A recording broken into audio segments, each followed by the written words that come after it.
Meus irmãos e minhas irmãs, paz e bem, nós hoje celebramos a memória de São Gregório Magno.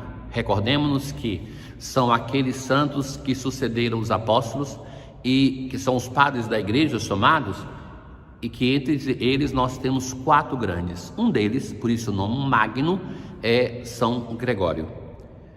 Hoje nós continuamos a leitura da primeira carta de São Paulo à comunidade de Corinto. Irmãos, apliquei essa doutrina a mim e a Apolo por causa de vós, para que o nosso exemplo vos ensine a não vos inchar de orgulho. Então o apóstolo se apresenta como exemplo para a comunidade. É o pai que não somente está ali ensinando com palavras, mas que ensina se apresentando também como exemplo. Com efeito, quem é que te faz melhor que os outros? Que tens que não tenhas recebido?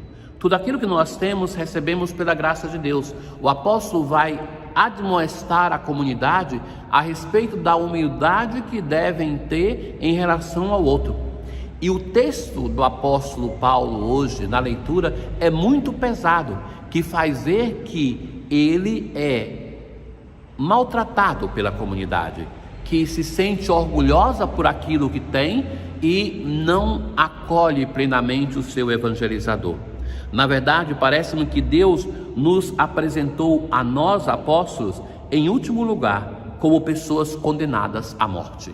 O apóstolo, então, hoje na carta, através de muitas expressões que vale a pena ser lida, ser considerado, nesse texto que é um pouco maior do que o usual da liturgia, ele vai se confrontar com a comunidade e vai dizer assim: vocês se acham grandes, nós somos pequenos.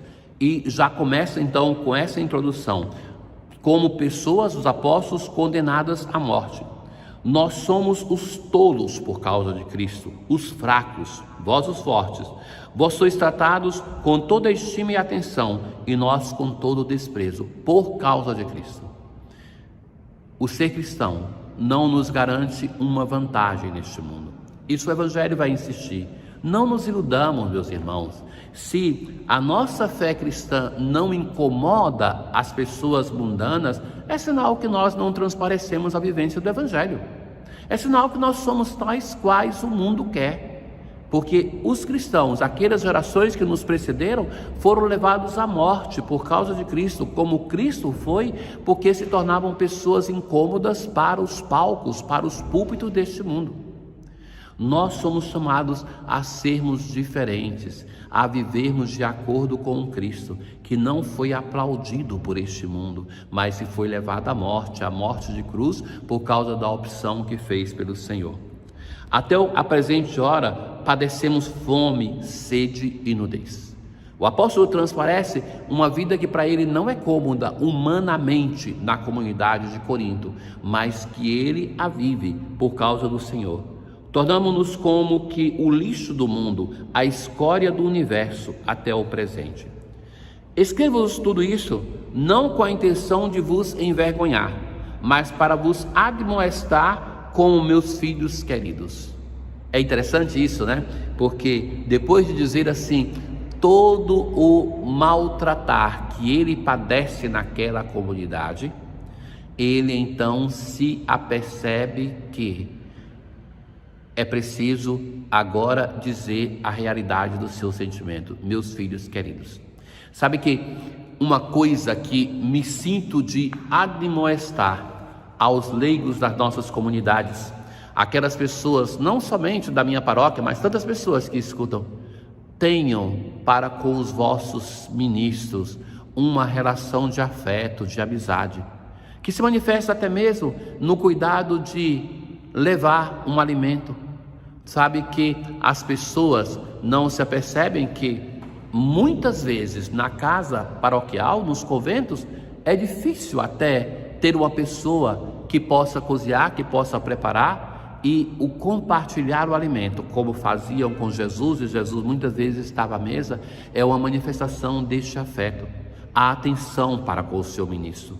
Nós deixamos diversas possibilidades, inclusive o matrimônio, por causa de Deus e do seu povo. E o povo de Deus deve aprender também a adotar os seus ministros como um membro da sua família. Esta acolhida, essa ternura que Paulo está dizendo que não tem na comunidade de Corinto, é essa também que nos ajuda a viver com serenidade a nossa vocação, a nossa dedicação por causa do reino de Deus. De fato, mesmo que tivesse 10 mil educadores na vida de fé, não tendes muitos pais. Vos gerei em Jesus Cristo. Paulo vai dizer: eu sou o vosso pai. Vocês têm muitos catequistas, muitos educadores, mas eu sou o vosso pai. E essa expressão assim ciumenta do apóstolo é um sinal também de pertença, do pastor que quer o bem das suas ovelhas. No Salmo responsorial de hoje, o Senhor está perto de quem o invoca. Ele está perto da pessoa que o invoca, de todo aquele que o invoca lealmente. O Senhor não nos abandona. O Senhor guarda todo aquele que o ama. Que a minha boca cante a glória do Senhor e que bendiga todo ser seu santo nome. Parece que é o apóstolo Paulo que está rezando isso, porque ele reconhece que sente na comunidade de Corinto o abandono. E de comunidade para comunidade, meus caros, a nós que nos movemos de uma comunidade para outra, a gente vê a diferença. Quando uma comunidade em um local, e às vezes aquela é a desejada por diversos membros do clero, não é tanto a comodidade humana, mas a comunidade de amizade, de afeto, que faz com que nos sintamos bem. E as comunidades, elas são diferentes nessa capacidade de acolhida, e o apóstolo vive isso.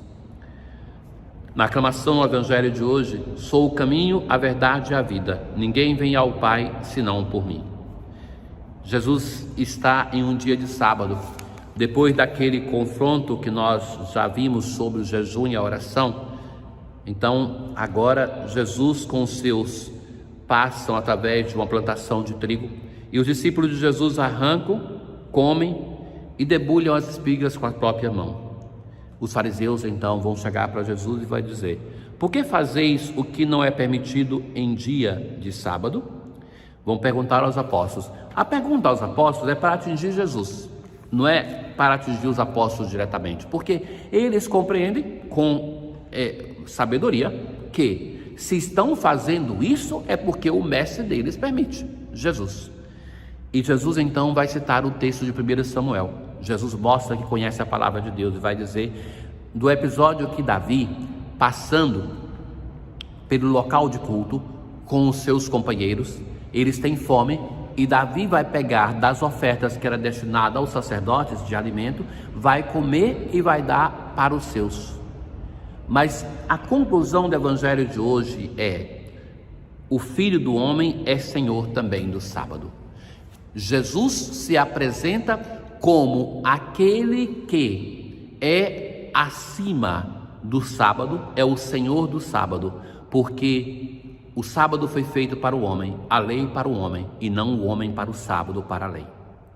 Jesus vai levar então, neste caso, a lei mosaica à sua plenitude. Não é que Jesus veio para que a lei mosaica não fosse cumprida, mas vai chegar ao espírito da lei. Ele é o Senhor, o legislador. É Ele que conhece a interpretação plena da lei. Mas, meus caros, isso também, a atitude dos fariseus, nos dá a ocasião de nós nos avaliarmos sobre um ponto, que é como anunciamos o evangelho para os outros. Porque pode nos acontecer que nós façamos assim, anunciamos o evangelho muito duro para os outros, dizendo aquilo que se deve fazer, como deve fazer, com todas as exigências, e que por vezes, para nós vivemos um evangelho adocicado, o anúncio da misericórdia para nós e do juízo para os outros. A palavra de Deus deve ser vivida na sua radicalidade, quer dizer, no seu ser raiz. E na raiz da palavra de Deus está o anúncio de um Deus que ama, de um Deus que é misericordioso. Assim rezamos: ó Pai,